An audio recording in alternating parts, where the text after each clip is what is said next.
తమిళనాడు మామిడి కుచ్చు పరిశ్రమ దగ్గర ఓ యువ రైతు ఆత్మహత్యయత్నానికి పాల్పడ్డాడు. మామిడి పంటను ఫ్యాక్టరీకి తరలించి 4 రోజులైనా సరుకు అన్లోడ్ కాకపోవడంతో మనస్తాపం చెందాడు. ఎలాంటి టోకెన్లు లేని వారి సరుకు అన్లోడ్ అవుతుండటంతో బాధను తట్టుకోలేక వంటిపై డీజిల్ పోసుకుని ఆత్మహత్యయత్నానికి పాల్పడ్డాడు. వెంటనే అడ్డుకున్న తోటి రైతులు అతనికి నచ్చచెప్పి ఇంటికి తరలించారు. సరుకు తెచ్చి ఎన్ని రోజులైనా అన్లోడ్ కావడం లేదని, టోకెన్లు లేని వారి సరుకును అన్లోడ్ చేసుకుంటున్నారని వారు వాపోయారు. ఇప్పటికైనా అధికారులు స్పందించి తమకు న్యాయం చేయాలని కోరుతున్నారు.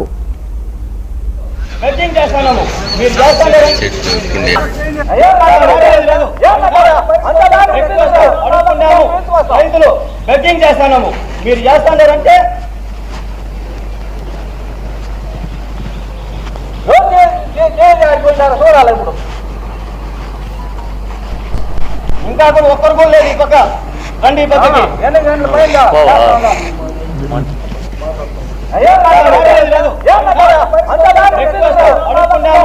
రైతులు బెడ్జింగ్ చేస్తున్నాము, మీరు చేస్తున్నారంటే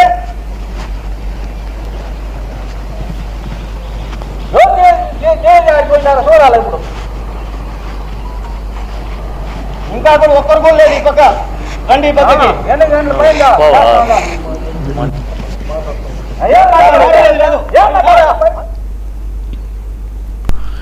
తమిళనాడు రాజకీయాలు